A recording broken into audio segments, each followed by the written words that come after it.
Assalamualaikum warahmatullahi wabarakatuh.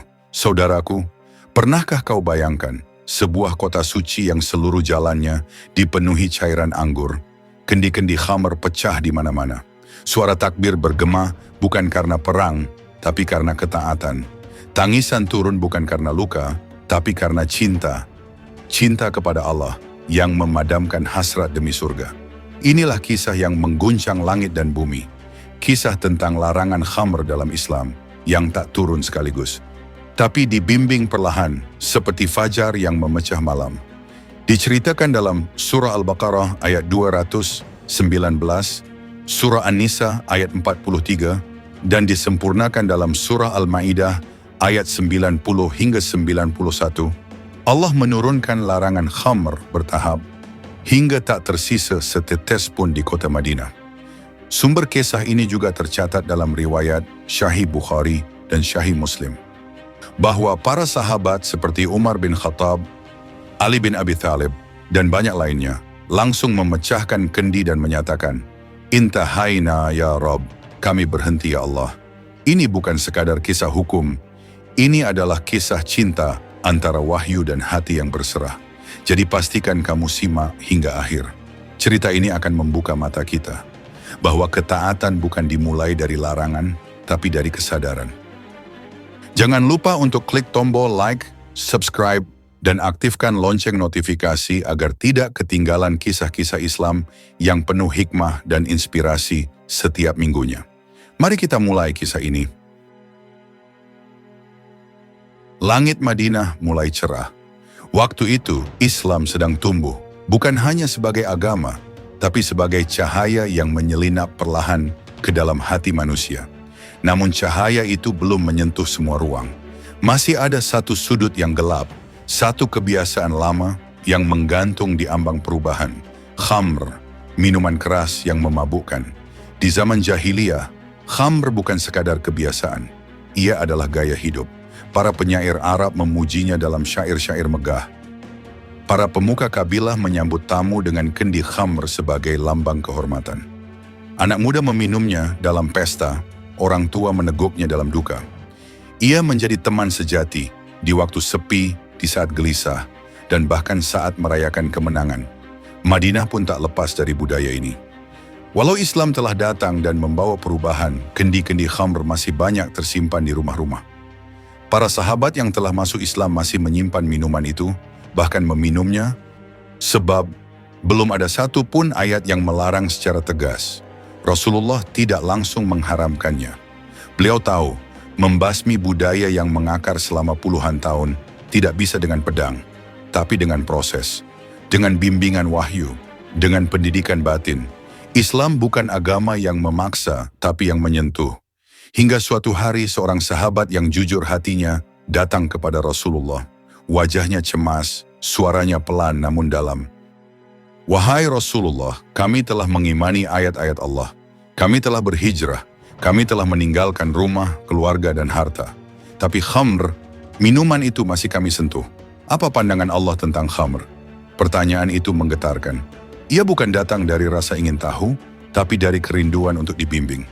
Rasulullah diam sejenak, menunduk. Beliau menanti wahyu. Dan benar, beberapa saat setelah itu firman Allah pun turun. "Mereka bertanya kepadamu tentang khamr dan judi.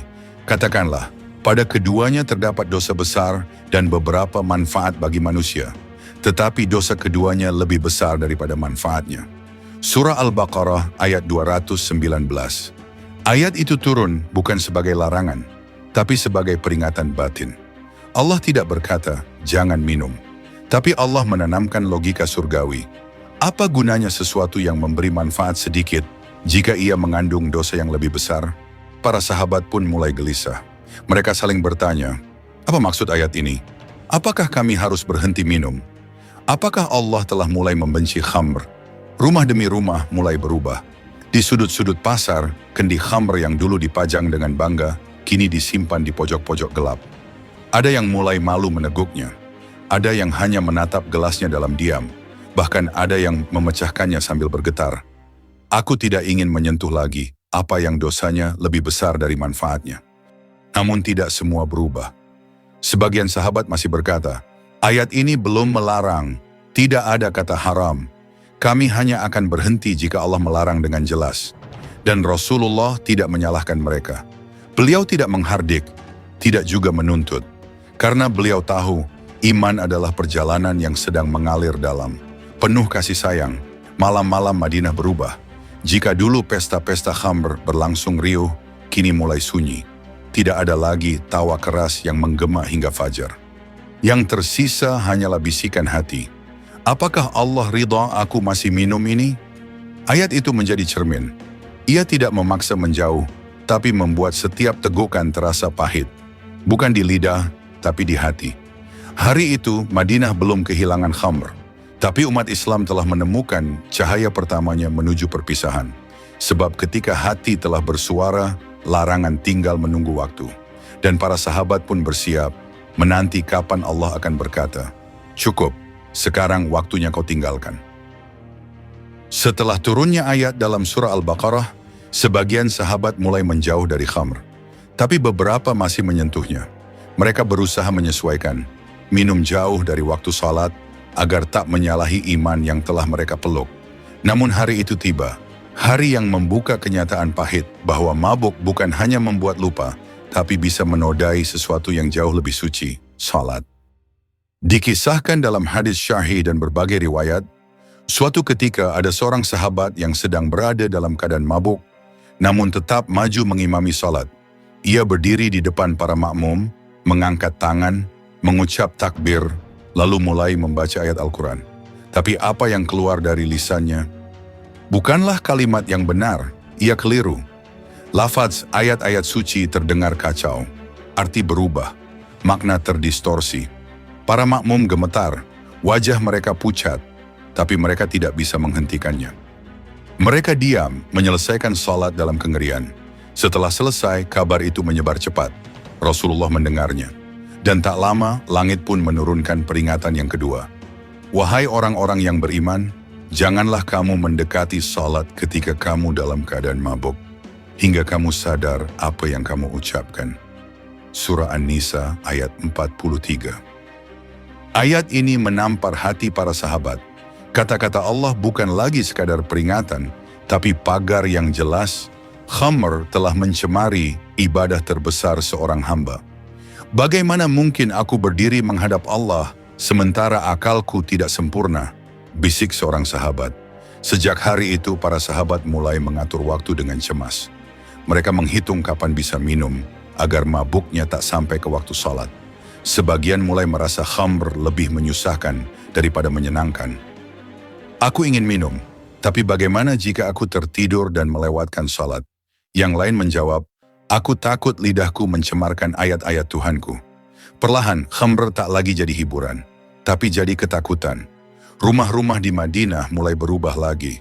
Kendi-kendi disembunyikan, bukan karena malu pada manusia, tapi karena takut kepada Allah. Bahkan mereka yang masih menyimpan khamr, tak lagi menyentuhnya tanpa kalkulasi. Tapi ada pula yang mulai lelah. Lelah membatasi, lelah menghitung waktu sadar, lelah menyesuaikan waktu minum agar tidak bertabrakan dengan 5 waktu salat. Dan di saat lelah itu muncul, datang kesadaran baru. Kalau aku harus memilih antara minum dan salat, maka aku pilih salat. Ayat ini belum mengharamkan khamr sepenuhnya, tapi ia telah membakar hati. Ia telah membangunkan nurani, sebab salat adalah nyawa seorang mukmin. Dan jika khamr mengganggu hubungan antara hamba dan Tuhannya, maka khamr bukan hanya dosa, tapi penghalang. Madinah tak lagi sama. Aroma khamr masih ada, tapi hanya sebagai sisa, sebagai bayang-bayang yang menunggu untuk benar-benar diusir. Sebab jiwa para sahabat sudah menanti perintah terakhir.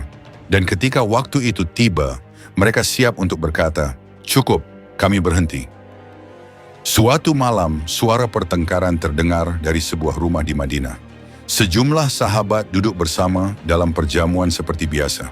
Khamr masih menjadi hidangan mereka. Mereka minum, tertawa, bernyanyi, bersyair, seperti masa lalu yang enggan mereka lepaskan. Namun seperti yang telah diperingatkan dalam ayat sebelumnya, mabuk tidak hanya memadamkan akal, ia memadamkan nurani. Dalam keadaan mabuk, seorang sahabat mengucapkan kata-kata yang menyinggung, temannya tersinggung, lalu bangkit dan mendorong. Pukulan melayang, pertengkaran berubah menjadi perkelahian. Suara keras membangunkan tetangga, darah tertumpah. Khamr yang mereka anggap sebagai teman telah menjadi pemicu kebencian. Berita itu menyebar ke telinga Rasulullah. Wajah beliau berubah, matanya menatap jauh. Beliau tak langsung berkata, namun detik itu juga Jibril turun membawa wahyu yang akan mengubah wajah peradaban untuk selamanya. Wahai orang-orang yang beriman, sesungguhnya khamr, judi, berhala dan mengundi, nasib dengan panah adalah perbuatan keji dari perbuatan syaitan. Maka jauhilah itu agar kamu beruntung. Sesungguhnya syaitan bermaksud menimbulkan permusuhan dan kebencian di antara kamu karena khamr dan judi, serta menghalangimu dari mengingat Allah dan dari salat. Maka tidakkah kamu akan berhenti? Surah Al-Ma'idah ayat 90 dan 91. Ayat itu bukan sekadar perintah. Ia adalah seruan langsung dari langit. Apakah kamu belum mau berhenti? Maka saat kalimat itu keluar dari lisan Rasulullah, Madanah meledak dalam ketaatan.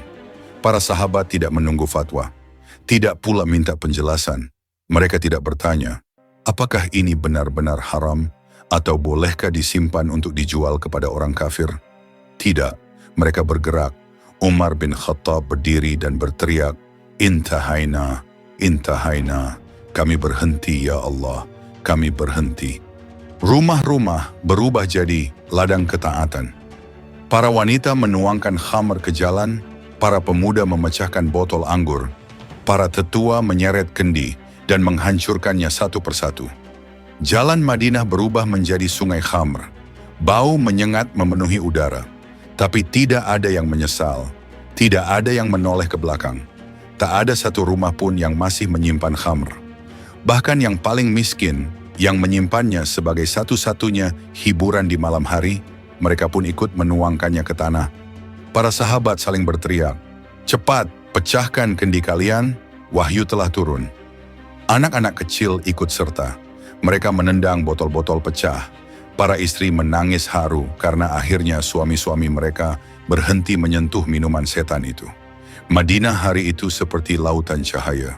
Setiap orang, dari kalangan bawah hingga yang tertinggi, serempak menjawab panggilan Allah dengan tindakan, bukan perdebatan. Tidak ada pemaksaan, tidak ada tekanan negara, tidak ada aparat yang datang menggerebek rumah. Hanya satu ayat, satu perintah, dan seluruh kota patuh. Karena mereka tahu, cinta pada Allah lebih manis daripada semua jenis anggur. Keesokan harinya, jalanan dibersihkan. Tapi bekas-bekas pengorbanan itu masih tersisa. Bau khamr pelan-pelan hilang, tergantikan oleh harum tanah basah dan kesucian niat. Rasulullah tersenyum melihat umatnya. Senyum itu dalam, karena beliau tahu umat ini telah menang. Menang atas diri mereka sendiri. Dan dari Madinah, larangan khamr bergema ke seluruh dunia Islam. Dari generasi ke generasi, ayat itu tetap dibaca. Namun yang kita warisi bukan hanya larangannya, tapi jiwa ketaatan para sahabat yang mendengarnya. Hari itu, kendi-kendi pecah di jalanan.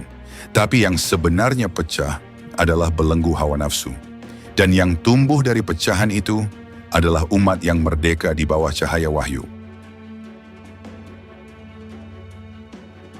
Dan begitulah, wahai saudaraku, dari kota kecil bernama Madinah, umat ini memberi pelajaran paling agung, bahwa ketaatan tidak menunggu dipaksa, tidak juga harus menunggu larangan keras. Cukup dengan satu ayat, satu seruan dari langit, dan seluruh hati para sahabat pecah, seperti kendi-kendi yang mereka hancurkan demi cinta kepada Allah.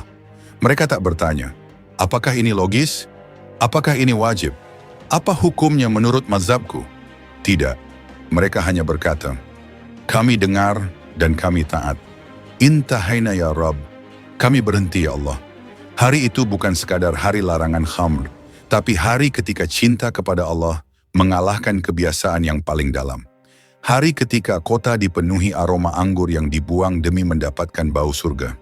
Hari ketika hati tak hanya mendengar ayat, tapi menyambutnya dengan tindakan.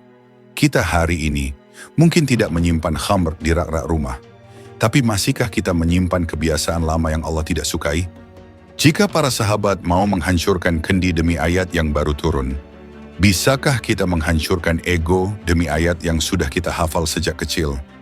Khamr bukan hanya tentang minuman, ia adalah simbol apapun yang menjauhkan kita dari Allah. Dan kisah ini bukan hanya tentang larangan, tapi tentang keberanian, kejujuran, dan cinta tulus pada Tuhan yang Maha Pengasih. Semoga kita bisa mewarisi bukan hanya ayatnya, tapi semangat para sahabatnya. Jangan lupa untuk like, subscribe, dan bagikan kisah ini agar cahaya ketaatan menyebar lebih luas. Semoga kita semua diberi kekuatan untuk berkata, "Kami berhenti ya Allah, karena kami mencintaimu." Wassalamualaikum warahmatullahi wabarakatuh.